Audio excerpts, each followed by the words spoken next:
Welcome to Don Bosco Vibes on Radio Maria, Zambia. And my name's Victoire Chilofia. So I'm not alone in the studios. I'm joined by the Don Bosco Vibes. So I encourage you that you stick around and that you continue listening to Don Bosco on Radio Maria, Zambia. So today we have a very interesting topic. We'll be looking at hygiene. So to start with, Raphael, what is hygiene? So when we talk about hygiene, this is just the concept of cleanliness. Mm-hmm. Now, when we talk about cleanliness is just the ability and the capacity to be making sure that everything that you are doing it in a clean manner, mm-hmm. and also to promote sanity wherever you are staying. So cleanliness is divided into two parts. Mm-hmm. There is what we call physical cleanliness and spiritual cleanliness. So when you talk about physical cleanliness, is where like you are doing everything to have cleanness on the outwards and on the environment, mm-hmm. things that we can see and things that we can touch, mm-hmm. things like washing your body, cleaning your teeth, cleaning your environment, and just making sure that we are living in a safe space. Mm-hmm. Then when we talk about spiritual cleanliness, this is the kind of cleanliness that we cannot touch. And we cannot even see it. Mm-hmm. Things such as morality, mm-hmm. okay, because we believe that before you start doing something that is terrible, before you start having something to do with dirt, it comes with your mentality, right? Mm-hmm. It comes from your mentality and your emotions. So when you talk about spiritual cleanness, we're just talking about things to do with the emotions. So basically, when we talk about hygiene, this is the physical part of cleanliness, the environment where we are living, our own bodies, our children, the things that we can able to see. So this is what we mean when we talk about hygiene. Elizabeth, how do you understand cleanness or hygiene? Okay, basically, in simple terms, I think hygiene is the practice of keeping yourself clean and your surrounding clean, mm-hmm. in order to avoid illnesses. So personal hygiene, this is a type of hygiene that one has to clean your body. Mm-hmm. For example, bathing, washing your clothes, brushing your teeth. When it comes to ladies, mm-hmm. ladies, we are the ones that have a lot to do on our bodies. You know, you need your hair to be clean. Mm-hmm. You want to have that fair skin on you. Mm-hmm. So we have a lot to do with our personal hygiene, especially as the ladies. Mm-hmm. More likely when you are on your puberty stage, mm-hmm. the ladies, you know, you have somebody to sit you down, taking care of yourself. You have to do this for you to keep the hygiene, to have a healthy life. You need to live like this. You need to do this in a home and whatnot, especially at puberty stage for us ladies. I know even guys, they also have that part where they are told to say, you're supposed to do this and this for you to be clean. Mm-hmm. So it's very important for oneself to be keeping that hygiene so that you're able to prevent yourself from getting diseases or to spread some diseases either in the community or in a home that you live in. Okay. Does personal hygiene give one confidence?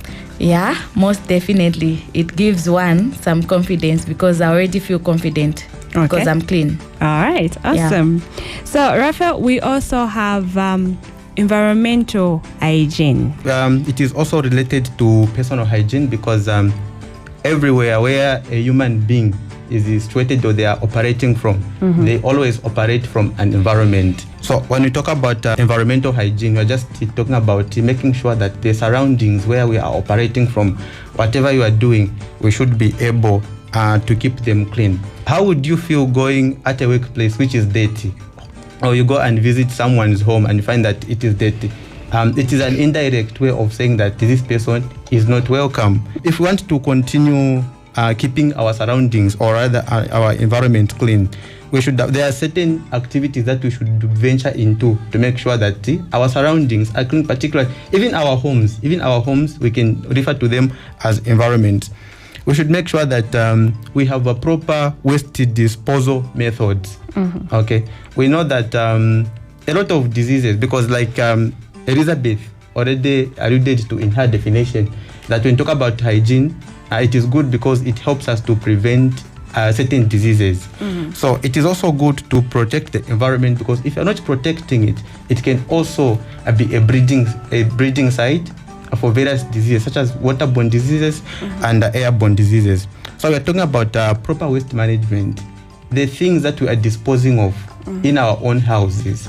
We should know, how are we able to dispose these things of? We should not be like people who just throw litter anywhere, plastic materials, they're just thrown anywhere. So we should have strategic systems where we should be able to dispose of our garbages in a polite manner. We should be able to compile them in a particular place, and when they get filled up, we should be able to throw them at the dump site. Also, such acts such as sweeping the environment. Sweeping the environment, it means that you are going to keep it clean from the intrusion of certain bacteria and certain pests. We also have pests such as mosquitoes. Usually mosquitoes are going to find that they breed from an area where there is stagnant water, stagnant and stinking water. If there is stagnant water, you sweep it off, or you find a way of just pushing it away. Then you are not going to have some mosquitoes to be invading in your home. So I know Elizabeth loves food, and she cooks very well. So this one comes to you on the issue of food hygiene. Food hygiene is that hygiene that we all practice in our homes. You know, you cannot just get vegetables at the market and directly you get home, you start cutting those vegetables. From there, direct in the pot, you start cooking. You know, certain vegetables, they come with mites, they come with a lot of diseases. You know, they pass through a lot of hands for them to reach the market. So when you buy vegetables, you need to wash them before you even cut, because it's very necessary for every person to keep that hygiene. And you know, in this time of our era, there are a lot of diseases. We don't even know to say what has brought this disease, why is the person sick. It's all because of how we treat our food. And sometimes you find that people cook food in homes. You cook and then you don't cover the food, especially as ladies who love cooking, preparing for the family. You make sure that the cooking environment is clean. Before you even start cooking, observe where you're going to cook from. Is my pot clean? Is whatever that I'm going to use, or the equipment that I'm about to use, clean? To avoid unnecessary sicknesses in a home, especially diarrhea. You know, mostly people have diarrhea because of unclean food.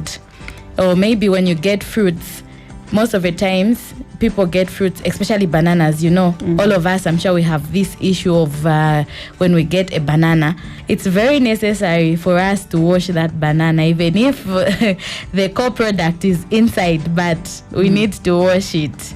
Yeah, avocados, you peel because you know the core product is inside of that avocado, so you will just eat. But it is very important for us to wash fruits, vegetables, cleaning our environment, our cooking environments, especially our kitchens. So for the women out there and those that are even selling vegetables, fruits, this, you know, you need just to keep your environment clean. For people to get attracted to your vegetables, to your fruits and whatnot, there's just need for your environment to be clean, so that we are attracted to the vegetables, we're able to buy from you. Quickly, as we wrap up today, because we are in our dying minutes, let's be brief. Yes. Your last words on today's topic on hygiene. So the environment is for every one of us, and therefore all of us should take keen interest in ensuring that we protect this environment by participating. Now, the members of the community should know their role to play, and they should know that actually they are the people that constitute the government. So they have the larger part to play in ensuring that our environment is being protected. And also the people that we call the civic leaders, the people that are the decision bearers and the office bearers, they also have the responsibility to making sure that our environment is also protected and cleaned at all levels. I submit. Thank you so much, Raphael. And we now move on to Elizabeth. charity begins at home. Yes, the time that we are growing up, and our parents, the time they were growing up, they were taught on how to keep themselves clean and to keep their environments clean, so that where they are going, they will still continue keeping their environment safe and clean. Most importantly, keeping them healthy. To the people out there in the community, make it an example to your own children that you just gather them up and clear up your environment, because you are the environment yourself. You are the government yourselves. Don't wait for the government to come and do things for you, but be your own government in your own homes. All right, so this is where we need to wrap up. Thank you so much, Elizabeth, for your words of wisdom, and thank you so much, Raphael, for your words of wisdom. So my name's Victoire Chilofia. This is where we need to wrap up. So we encourage you that we meet again next week as we bring you another interesting topic.